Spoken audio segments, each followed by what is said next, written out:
Hello beautiful people, my name is Neoni362 and welcome back to Let's Play Miles Edgeworth Investigations. In the last episode, we started a fake trial in Miles Edgeworth's office space, trying to figure out who killed the missing detective. I cannot remember his name right now.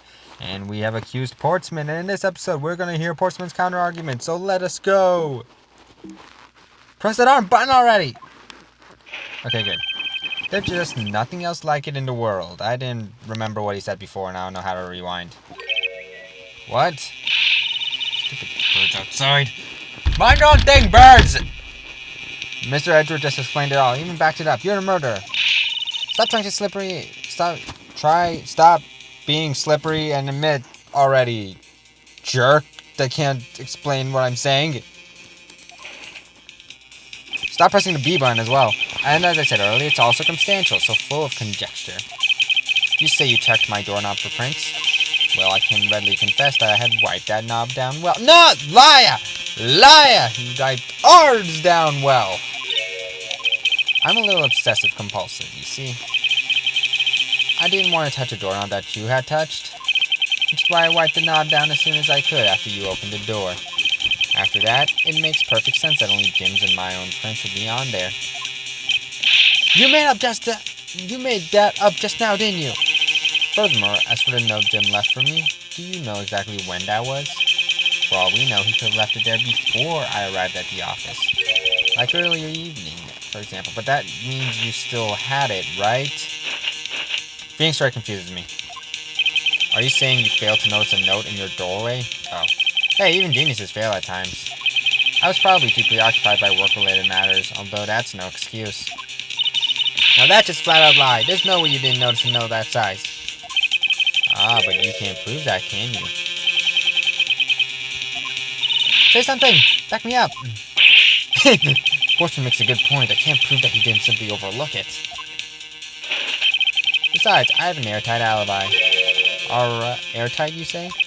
I only realized that I had one just now as we were talking. I guess it would have been better for all of us if I had told you sooner. Oh boy. They always have to have an alibi. If memory serves, you came back to this office around 2 a.m., correct? And it was then that you had an unfortunate confrontation at gunpoint with the culprit. But at exactly that time, I was down in criminal affairs. Ask around, I'm sure the other detectives will corroborate my story. It's the perfect alibi. Wait, what? Do you really think it's that perfect? Like I said, I don't care. Ask around all you like. You'll see for yourself. Detective! Yes, sir! I'll go check his alibi, sir. Be right back. It's correct, isn't it? That's gonna be annoying. Mr. Edgeworth, we think we're in trouble. It's just like Portsman said. The guys down in criminal affairs said they saw him all around 2 a.m. You see? All of the evidence points to him being the culprit. So there must be a contradictory point in his alibi somewhere. Well, dang, I have to press every 5 seconds, don't I? Memory serves, you came, office, 2 a.m. I don't think I have to press that. It was then your unfortunate calling point. I was down in criminal affairs. I think we have to press that. So you paid the criminal affairs department a visit? Yep, right after I left the prosecutor's building, I headed straight for her precinct. Oh, that was it? That was it? Press this? I don't know.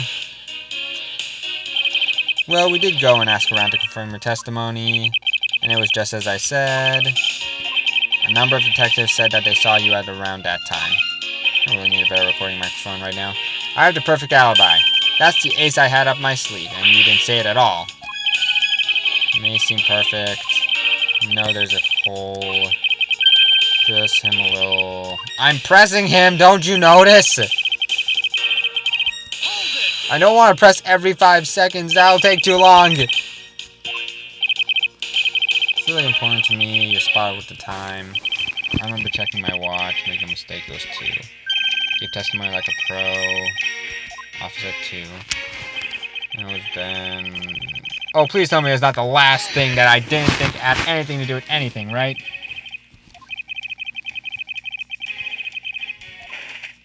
Please tell me it isn't, or I'm just gonna look like a fool again. After that lame-o button note pressing thing.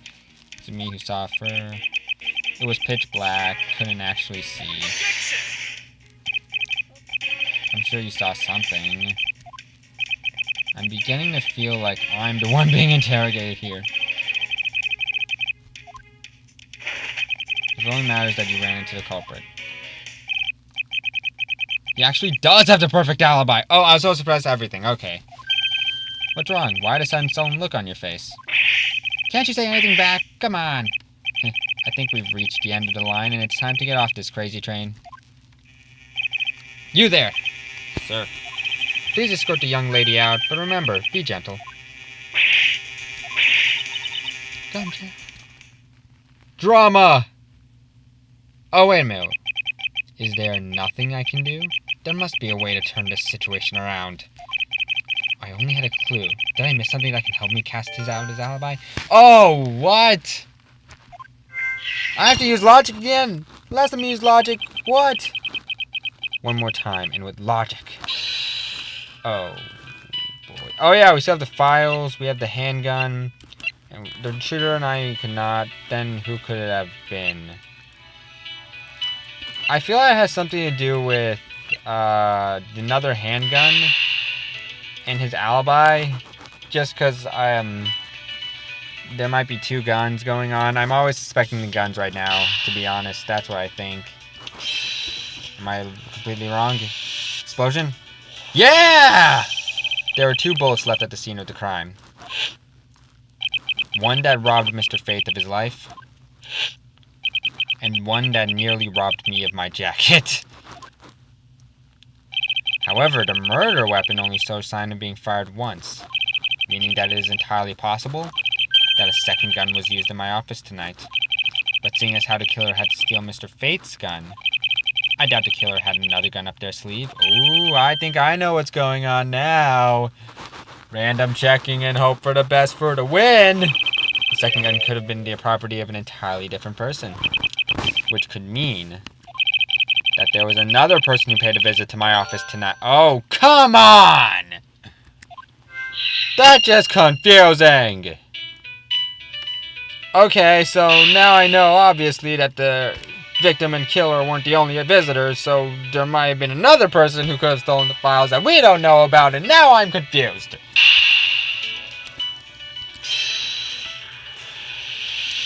My brain hurts. I was gonna mass record this game. There's yet another visitor tonight. That would also resolve the issue of why my shelves were appended twice. We know that the shelves were disturbed once before and once after the murder, so it shouldn't be much of a stretch to think that it was the work of 2 different people. Oh. Once by the person who stole the victim's gun and then killed him with it, and once again after the murder by our second culprit. Who was the owner of the second gun? If we suppose that the second culprit's gun was the one that pointed at my back? Oh! It seems that I need to amend my assumptions! Mending assumptions for the win! So you finally come to your senses. What are you saying? This has been a big misunderstanding on my part from the start. I had assumed that the person I ran into was the killer, but that may not be the case. What do you mean? The person I ran into was just your average thief. A thief? But, sir, doesn't that cause some sort of contradiction in the facts?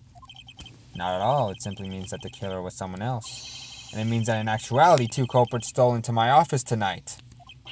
What do you mean, 2? It explains both why my shelves were disturbed twice and how there were 2 guns. Mr. Porchman tricked Miss Bird and gained entry into my office. Now you're just leading the argument. You still don't have any actual proof, you know. If you could please go along with my hypothetical scenario for now. In the end, if you really are innocent, you should have nothing to worry about. My God, this is crazy music going on right now. I don't know if you can hear it, but it's awesome. Now then, returning to my scenario, Mr. Porchman was out to steal something from me, which is why he checked my secret safe and ransacked this the first time. Should be when the files were put back in the wrong order. Correct, and then, just when he was about to look somewhere else, he should walk in but his old partner, Mr. Faith. Why did Mr. Faith come into your room? Probably had business with Mr. Porchman. That's when he noticed sounds coming from my office. Oh, because you were supposed to be away. He must have thought it was odd. correct, and as a detective, that was the right thing to do. But when he came in, he found his own partner standing there. Because it was Mr. Portsman, Mr. Fate probably let his guard down. But Mr. Portsman was not so merciful as to let him leave to alive. He waited for a chance to steal Mr. Fate's gun, and then... boom. He killed him. Silenced Mr. Fate for catching him in the act of stealing. And that's when we know we're right. I'm raising the volume. Screw this crap. I love this.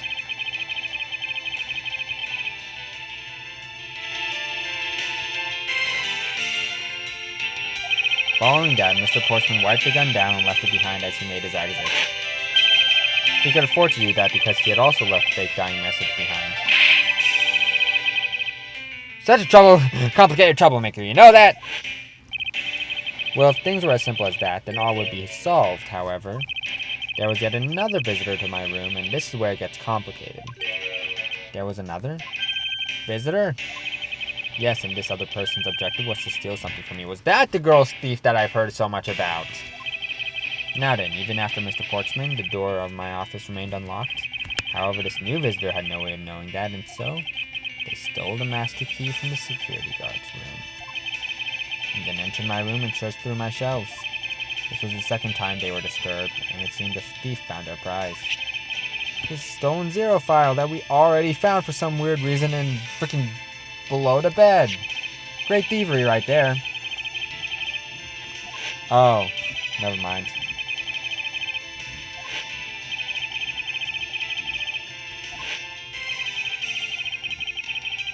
So the shelves getting messed up twice in 2 bullets. It was all because 2 different people. 2 shelves, 2 bullets, 2 people!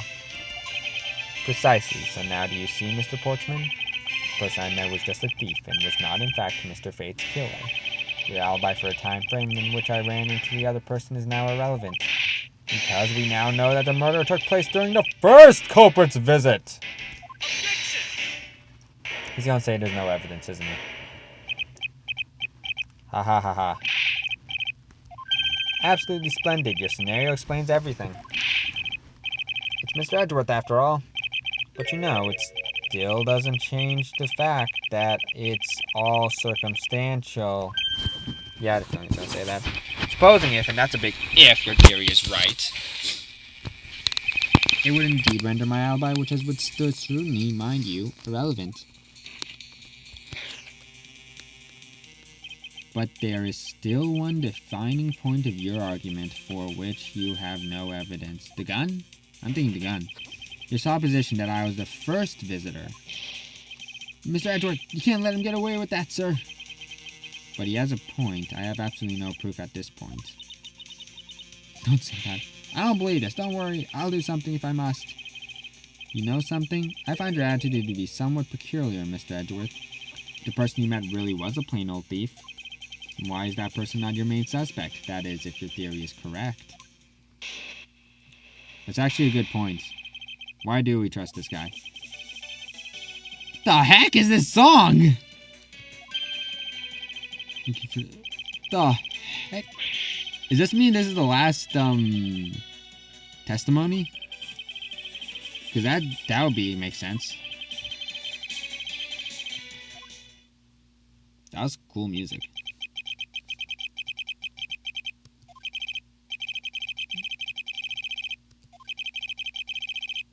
Okay. Fascinating. Ha ha ha ha!